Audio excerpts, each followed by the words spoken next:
We're here today to announce significant extensions and expansions of existing aged care support programs initially announced in March and subsequently as part of the National Aged Care COVID Plan. In particular, the Australian Government will invest $563.4 million in extending and expanding these programs that have been in place to support aged care facilities, to support aged care workers, and I want to particularly thank and acknowledge them for their work. And I also want to note that that will assist with the single site worker program and also providing support for aged care residents where they and their family wish to care for them on a temporary basis at home. Let me begin by noting more broadly that the world has passed 25 million cases, very sadly, as we predicted last Thursday. 25.1 million cases and rising, and 845,000 lives lost. And here at home, 25,746 cases and 652 lives lost. And we grieve all of those that were announced today, those 8 that were lost in in the last 24 hours, and the 33 that were identified at our request as part of the data search which we requested of Victoria, and we thank them very much for this over previous periods. And we think that that is an important process. Whilst all of these had been acknowledged through the births, deaths and marriages process, we wanted to make sure that they were recorded in the Victorian public health system, and that as a consequence we were able to acknowledge, to respect, to identify all of those who have lost their lives to COVID. In terms of those in hospital, there are 481 Australians in hospital, 27 in intensive care, and 17 very ill Australians who are on ventilation. In addition, 6.214 million tests have been conducted, and at the same time Professor Paul Kelly will provide an update on the epidemiology and in particular the trends over the last 7 days. I would note that across Australia there have been 84 cases today. In 5 states and territories, 0. In Queensland we have 1 case, and in New South Wales 4 cases in the community and 6 in hotel quarantine. In Victoria, 73 cases, a lower number than has previously been the case and consistent with a general downwards trend, and we welcome that. That's a very important moment for Australia, as well as Victoria, as well as my home city of Melbourne. In terms of the measures, I'll briefly outline, and then Senator Colbeck will outline in more detail. The 4 measures are, firstly, continuation of the COVID supplement to provide for an additional 6 months to the end of February 2021. This is support for facilities, and it comes at a cost of $245 million. It assists them, as we announced in May, on the 1st of May, with the ability to develop their workforce, to provide for PPE needs and for other elements relating to the fight against COVID-19. Secondly, we'll be extending the support for aged care workers in COVID-19 areas to operate on a single workforce basis. That will be extended as an entitlement from previously 8 weeks per facility to 12, and is always subject to review if required. And the program itself will now be extended as an available option until the 30th of June 2021 at an investment of $92.4 million. Thirdly, we will be expanding the short-term home support for older Australians who are on leave from residential aged care, the ability for families to care for older residents who will take time away from an aged care facility, and that will be extended until June 2021 at a cost of $71.4 million. And then fourthly, the extension of the COVID-19 aged care workforce retention payment. And this continues on the $235 million measure announced on the 20th of March 2020 as part of our National Aged Care Response Plan. In particular, that will involve an investment in supporting our aged care workers of $154.5 million. As I said at the outset, all of these measures together will constitute a $563.4 million extension and expansion of our support, taking total Australian investment in COVID-19 aged care support to $1.5 million. All of these things come together with a very simple goal: to save lives and protect lives within our aged care facilities and across Australia. We know, when we look at that figure of over 25 million internationally, that this is a global pandemic which will likely continue at close to 1 million cases diagnosed every 4 days for the foreseeable future. And with that comes the heaviest of tolls. We have overwhelmingly avoided those tolls in Australia, but we are seeing in Victoria an agonising loss. So this will help Victoria continue to fight that. It will help us continue to fight that and to protect our older Australians with every fibre of our being. Richard? Thanks, Greg. So to the measures that we're announcing today. The first one is a continuation of the COVID supplement that we rolled out, announced on the 1st of May this year, and that's an extension of a one-off payment to be made to all residential care providers in October of this year, $975 per resident in metropolitan areas, that's MMM1, and approximately $1,435 in all other areas, MMM2 to 7. It also proposes that the temporary 30% increase in viability supplement for both residential and home care and the residential homeless supplement be extended for a further 6 months. And that provides extremely important support for providers, particularly in those areas where their residents are more susceptible, or in Indigenous communities where we know that aged care is particularly important, but also that those communities are very susceptible as well. So that support continues out to all of those that have higher costs, and we recognise as having high costs as part of their service delivery. Those provisions will be subject to a number of additional reporting requirements. They'll be required to have a designated infection control officer on site as a part of their upgraded COVID-19 management plan. They will be required to report their additional costs with respect to supporting residents with communication with their families, and also they'll be required to report on other things like the supports that the costs that they have around screening of residents, screening of visitors, and of course their staff as they come and go. So this payment is in recognition of those additional costs, but we will be having specific reporting requirements that will be made against those additional costs to the Commonwealth in their annual reporting cycle. The next proposal is the support for workers working on one site, particularly in Victoria, and that's $92.4 million.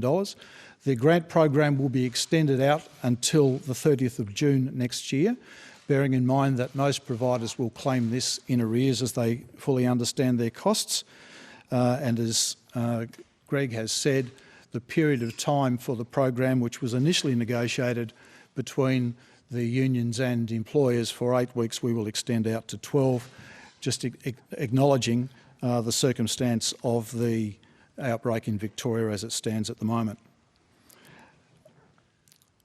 One of the things that we have done during this process, and a number of families have decided to do, is to take their family members out of residential aged care, and we've been funding that to this stage through some of the program funding that we've had available.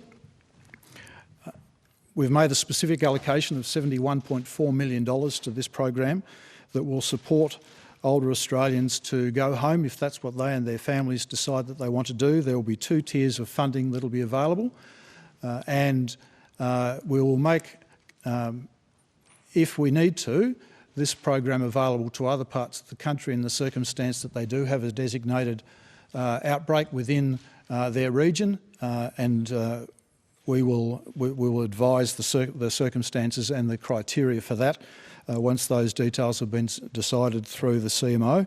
But this does provide the opportunity for those people who are concerned about their families remaining in an aged care facility where there's a COVID-19 outbreak. There have been quite a few that have gone home, including, I might add, some residents who are COVID positive have gone home to their families. And in recognition of the pressures, the genuine pressures on the workforce, we've decided to extend the workforce retention program for a further round. So there will be a further national round of the workforce retention bonus. It will be based on the same guidelines that we applied in the first two rounds, and that will go out and be based on those who are still in employment at the 30th of November, and it will be based on exactly the same claims program that we've had for the previous rounds. But one of the things that we have seen through this entire process is that very many workers have been reluctant to come to work where there's been a circumstance of COVID-19, and I've even seen a survey where in a site where there is no COVID-19 outbreak, a significant proportion of the workforce have said if there is, they won't come to work. We need to send a message to our workers in residential aged care that they are very important. They are important to us. They are important to the people who they work with, and this is one of the ways that the government is seeking to do that in acknowledgement of the fact that we need our aged care workers to come to work. The people who are in the residential facilities rely on that, we rely on that, and the care that residential aged care residents get is dependent on that. Thanks, Greg. Paul? Thank you, Ministers. So just briefly on the numbers that Minister Hunt has already talked about, there's some very positive news there. We epidemiologists are simple creatures. We look at time, place and person analysis, and on all of those three measures, the data that has come out today in terms of number of cases is looking positive. If we think in the last 7 days there's been 829 new cases in Australia, that compares with 1,500 the week before, so almost a 50% decrease in the number of cases over that 7-day period. In terms of place, the cases are mostly, almost exclusively occurring in Melbourne. There are very few cases now in rural Victoria, and those continued small numbers of cases in southeast Queensland and in Sydney. So for all of those reasons, I'm positive. In terms of the New South Wales and Queensland cases, we really see how strong, rapid and appropriate public health responses can really keep on top of these numbers. And this is what we're looking to see in the coming weeks and months as we go through this pandemic. It's not finished yet, but very positive signs out of Victoria today. Great. I'll try to finish by 1:40, so we'll move quickly. Michelle? How many workers are at the moment working across aged care facilities in Victoria? So let me start. We have ADF, we have Ozmat, we have testing. Workers are working multiple facilities. Sure. Well, I was just saying that those that are principally doing that are ADF, testing, Ozmat and surge workforce. On specific numbers, we'll come back to you. But what about the numbers that are covered by this extension of the program? Obviously the ADF are not covered. Yeah, so overwhelmingly is the advice that I have. Overwhelmingly the workers have moved to a single site. Richard negotiated the agreement with the providers and others. Richard? So the basis of one worker, one site in Victoria is an agreement that was negotiated between the aged care providers and the unions. We instigated that process in cooperation with the Victorian government. We were both concerned about that as an issue. And so my understanding is that predominantly the workers that are covered by that agreement are working based on one worker, one site. Unfortunately, we don't hold the data with relation to that. That's held by the providers themselves, so we don't actually hold that data.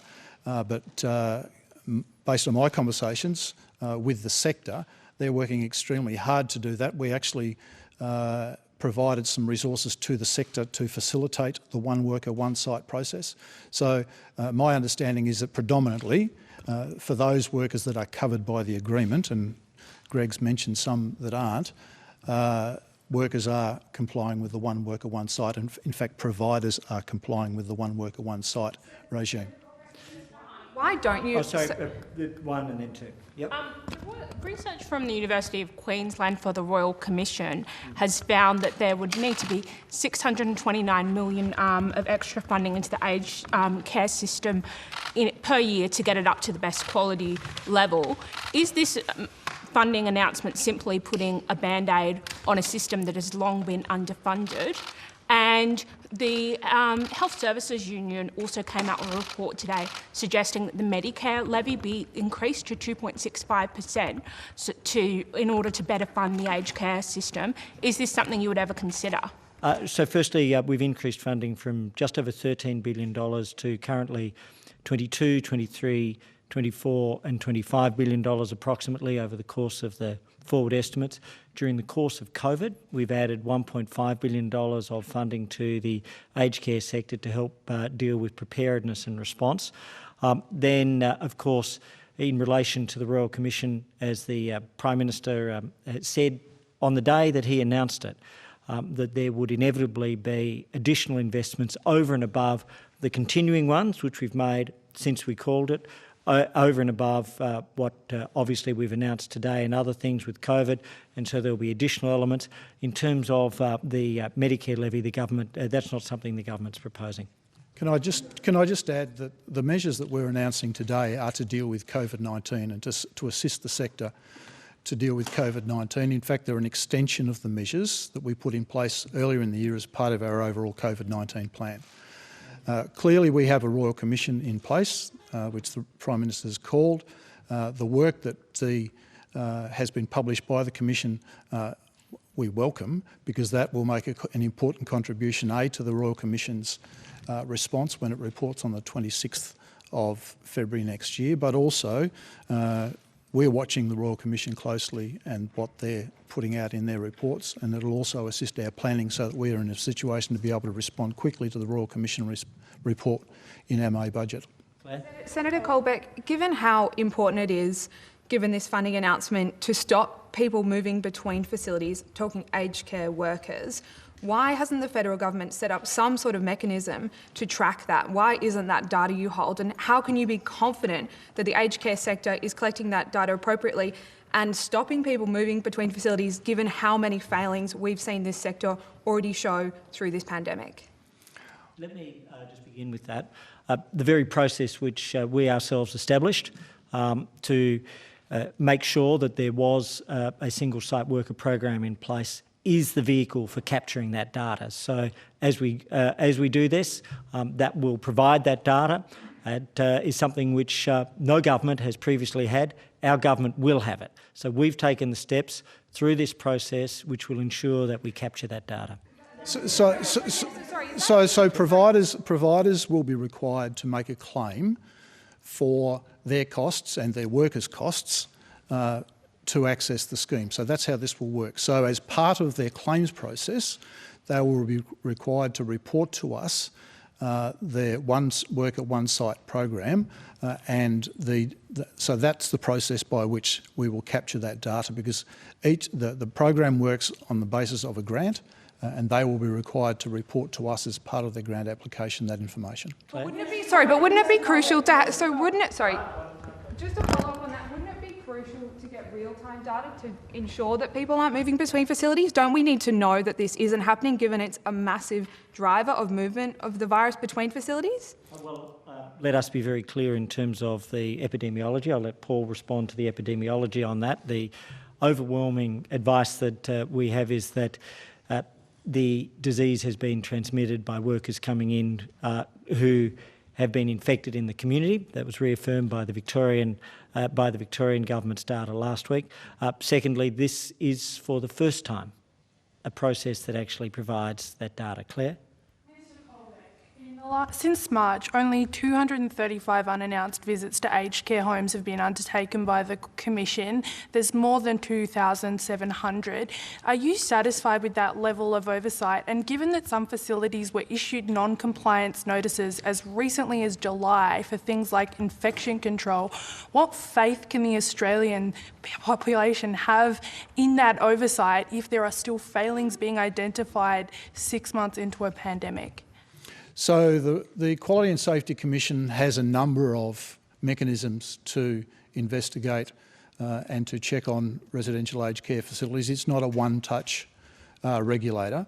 And the cessation of unannounced visits was taken at the time on medical advice. Those unannounced visits have recommenced in all states except for Victoria, where we are doing short notice visits. But we are also, with the Aged Care Quality and Safety Commission at the moment and our Defence Force teams, undertaking visits to providers, particularly those that don't have COVID-19 outbreaks, to test on-site their COVID-19 infection control preparedness, and those have been going for about 3 or 4 weeks now, to ensure that their infection control plans are up to speed and their staff are in a situation where they properly understand the processes. So there are a range of mechanisms that are being undertaken by the Quality and Safety Commissioner to ensure that providers are in a situation where they've got they're meeting the quality standards. It's not just about unannounced visits, and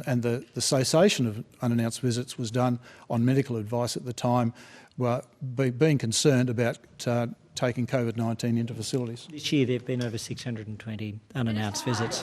Minister Hunt, you just admitted to ceasing unannounced visits during a pandemic, and the alternative was only introduced 3 or 4 weeks ago in checking infection control. I understand there are also short notice visits. That's not what I said. You said the cessation was due to health issues. The Aged Care Quality and Safety Commissioner has been using a number of mechanisms, is what I said, to ascertain their understanding of the preparedness of aged care providers across Australia for COVID-19, to test the quality systems, the infection control systems, and that work has been going since February, and it has had a number of cycles. So there was a period where unannounced visits were ceased based on medical advice.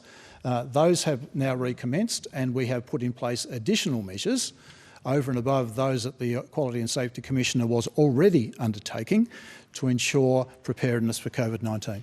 Has the expert medical panel given advice to National Cabinet that there are health reasons to close state borders, and is a week too long for Victorians to wait before finding out what's going on in their state? So we certainly want to see the earliest possible plan out. I'll let Professor Kelly, who actually does brief and provide the advice to National Cabinet, speak on that. But overwhelmingly, our view is twofold. One, we want to see a road out for Victoria, and we've been helping and supporting them throughout. We know that in 7 out of 8 states and territories, there's been an extraordinary outcome across Australia, and one has experienced a second wave on a scale that has led to immense human tragedy. So we want to see that road out as soon as possible. I welcome the news today from the Premier that that will be announced soon. This, as soon as possible, is the best outcome for Victorians.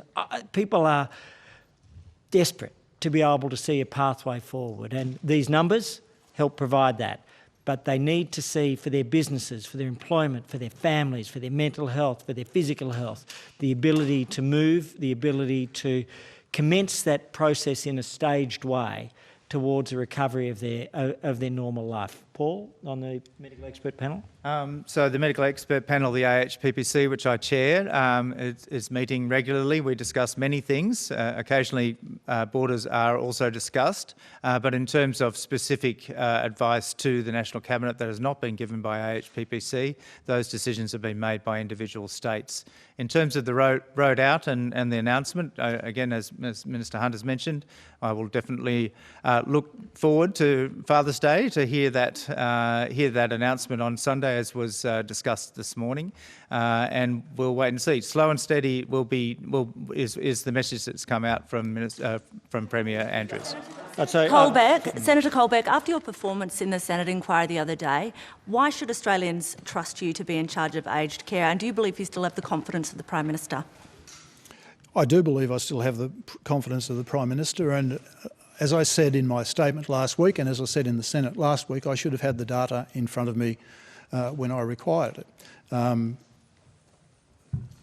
That is not an indication of the work that I'm doing more broadly in the portfolio, and I think today's announcement demonstrates the work that I am doing to ensure that residents in aged care across Australia get the support that they need through this COVID-19 pandemic. Mr Hunt, on one worker, one site, it sounds like it's completely voluntary. I mean, there are agreements between providers and unions on one worker, one site.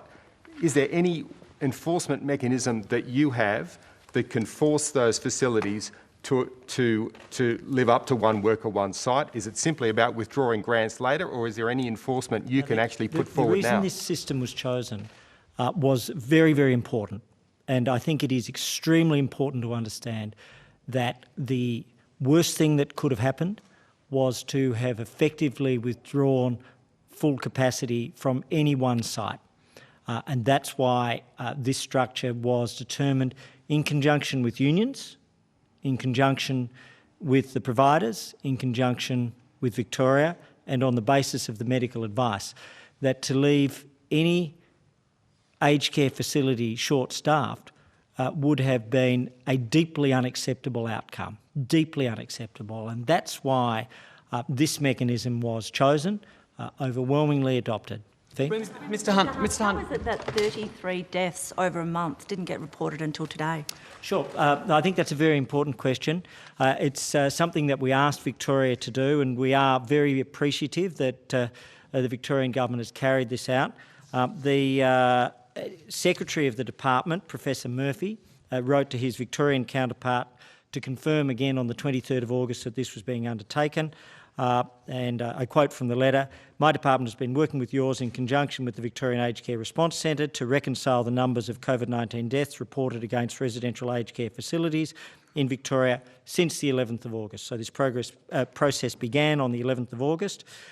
At a discussion in the Victorian Aged Care Response Centre, it was agreed that we would use the official FES, which is the Victorian Public Health Event Surveillance System statistics, as the single source of data for reporting, despite our, being the Commonwealth's, ongoing concerns with the accuracy and completeness of data in FES. So that was identified as a concern. They, to their credit, have worked through and reconciled it since the 11th of August, with those figures now being provided today. I think, Paul, you've been deeply involved in that process. Did you want to add to what Professor Murphy had said there? I'd only say that it's very important as a fundamental principle of an emergency response, as has been occurring in Victoria over these past weeks, that we have a single point of truth. And so that was the decision that was made at that time. And again, I welcome that those figures have been reconciled today. Hunt, are you disappointed that Craig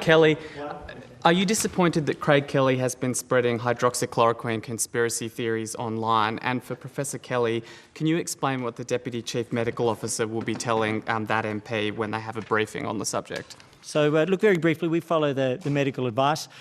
There are people on many sides of this parliament who will express individual views. We see that in relation to all parties at all times, and that's one of the democratic freedoms.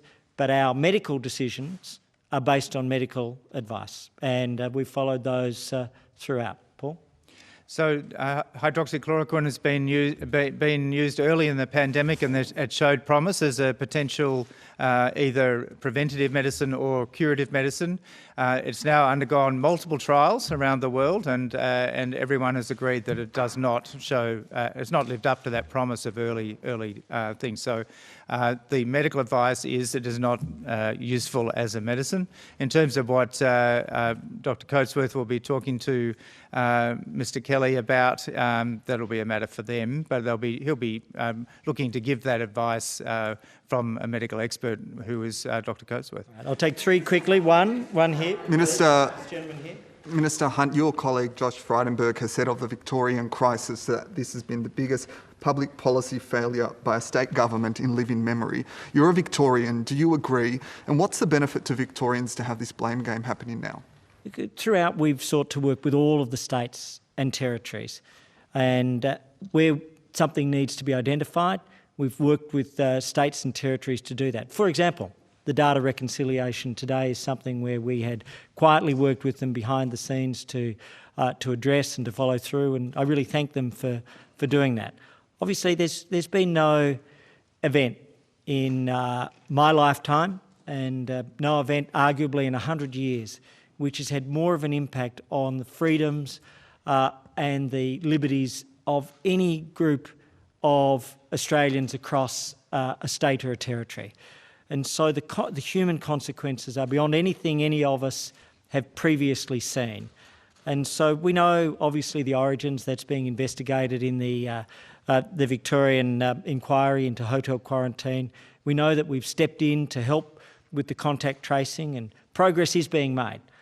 There were, as Paul will attest, very significant challenges in contact tracing, and in many ways that has been the difference between what's occurred in Victoria and New South Wales. Both have had triggers which could have led to massive outbreaks. New South Wales, through its one of the world's leading contact tracing systems, has been able to help make that difference. And so that's I do think that this has been a very, very major impact on the population of Victoria.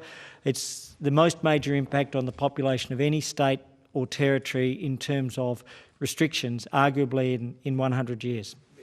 Senator Colbeck, aren't the failures in aged care that Josh Frydenberg's talking about in Victoria your responsibility and the responsibility of the federal government? And did you consider offering your resignation to the Prime Minister because of those deaths and infections? So yes, the responsibility for primarily funding and regulating the aged care sector is a Commonwealth responsibility.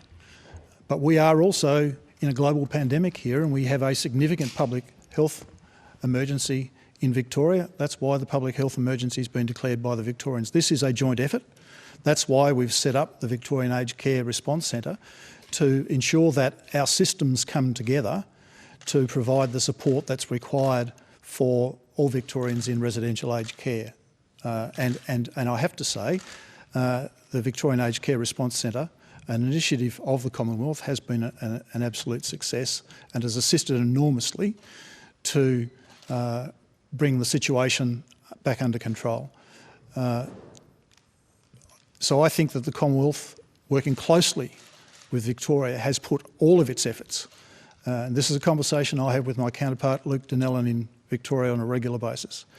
We're putting all of our effort together to ensure that we can provide appropriate service for all residents in residential aged care together, because we need the public health system in Victoria working with the residential aged care system in Victoria to do that. Hold on. No, I haven't considered my resignation. No, I apologise. Sorry, excuse me, everybody. Sorry, just one. You've made the point here that this extension of funding today is an extension on the program that was announced back in March. Since then, hundreds of elderly Australians have died in aged care. This is just a fraction of the potentially billions of dollars that the industry has been calling out for some time. How on earth can families who've got elderly Australians in aged care facilities have any faith that this situation is going to get fixed up anytime soon? And shouldn't that money be spent, that extra money, be spent now rather than waiting for the Royal Commission findings when we've heard so much about the woes in this sector? Do you mind if I just begin first and then I'll turn to Rich? The investments now are about supporting and saving lives. Right from the outset in this pandemic, when we closed the borders with China on the 1st of February, we recognised that this was a global pandemic, a highly infectious disease which could also be highly deadly, most specifically for the elderly. The greatest protection of any society, as we've seen in 7 out of 8 states and territories, is keeping community transmission low. And the reason why is because of the work that Paul and others have shown and that they've witnessed throughout, and that is with asymptomatic transfer, whether it's in hospitals such as the hospital in which I was born, Frankston Hospital. Magnificent workers, but with a huge outbreak, despite some of the finest infection control teams in the country. We have a highly mobile disease, and the best protection is firstly the crushing of community transmission. And that's around the world what has worked. That's what's worked in 7 out of 8 states and territories. That's why tracing and testing and isolation have been so important. At the same time, all of the other measures have helped assist. Without those, we would have lost thousands and thousands of lives. Thousands of lives when you look at what's occurred in Canada and UK, France and Spain and Italy have been saved. And so that is very much what has happened. At the same time, each life lost is a source of immense grief, immense agony, but it comes from the fact of community transmission and with one of the finest protection mechanisms in the world. Even with those Isn't this the problem? That we've had a royal commission called. We've had a royal commission called because of relentless stories about the shortcomings in the aged care sector. You're saying that the longer-term funding that the industry's been calling out for ages is going to have to wait until that happens. We've got a crisis at the moment, don't we? That's ongoing. We've invested over $3 billion additional since the 2018-19 budget in long-term additional funding. $1.5 billion this year in additional funding just for COVID. At the same time, the underlying deep structural work has been going forward. So we have a commission, we have the additional structural funding of the $3 billion and rising, and we have the supplementary measures for COVID all coming together. So we're planning for the long term, we're implementing now, and we're also implementing the additional measures which go above and beyond what has to be done to protect against community transmission. Sorry, I want to follow up Paul's question on Craig Kelly, sorry.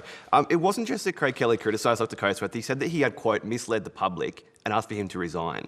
In the middle of a pandemic, as we are now, is it helpful to be raising doubts about independent medical experts? And to you, Professor, sorry, what was your reaction, I guess, to what you have to call an attack on your colleague? Well, I'll respond firstly. In terms of Dr Coatsworth, we've been completely supportive of our medical experts throughout. As I mentioned before, the 1st of February is the most significant first major decision after Professor Murphy declared this to be a disease of pandemic potential and triggered the National Medical Stockpile, the National Incident Centre, the AUSMAT and National Trauma Centre responses on the 21st of January. And we did that based on medical advice. We did that in the face of much criticism from others and overseas, but it was the right decision because we wanted to protect all Australians and elderly Australians. So we'll continue to follow the medical advice, and we have the utmost faith in our medical advisors. Paul? And then we will have to go. Thank you, Minister. So we use the evidence that we have ahead of us. We're always open to new evidence, but our medical advice that we give to National Cabinet and others is based on that evidence. And so I will always defend that, and I will defend my colleagues, including Dr Coatsworth. Minister Colbeck, just to clarify what you said. About what we're doing while the Royal Commission continues, because it's not correct to say that we haven't continued our reforms. Yes, the sector's looking for additional funding, but there are a range of reforms that are very important. As Minister Hunt has said, we've put over $3 billion since the 18-19 budget into new home care places to increase the capacity in that sector by over 50,000. We've gone from 60,000 places to over 160,000 in our term in government. But we've continued to do a number of other things. We've continued the reform process around the Aged Care Quality and Safety Commission, which has now been brought under one umbrella, and that started on the 1st of July. We're brought into place a new aged care quality standard, which started on the 1st of July last year. We are currently out negotiating with the sector with respect to a worker registration program, because we understand that that's important. We're doing some work on an alternative funding model, and that is the real thing that's going to put a floor under the sector, and we're working with the sector, and we're doing the preparatory work to put that in place as quickly as possible now once we come to our Royal Commission response. So there is a considerable amount of work that is already being done, watching closely what the Royal Commission is doing, so that we're in a position to be able to respond to the Royal Commission report, which is due on the 26th of February in the May budget next year. And as the Prime Minister said, we will continue to invest, as we've done at every opportunity, into things like home care, but we also need to reform the way that home care is delivered, so that rather than have CHSP and home care packages, we have a single integrated continuum of care available for senior Australians. The work on that has also commenced, and the research that we've done for that has been shared with the Royal Commission so that they can incorporate that into their work that they're undertaking now. So there is considerable work to reform this sector, which we all understand needs to be done, and that's why we called the Royal Commission in the first place, and we're being prepared for that when it gets to its completion.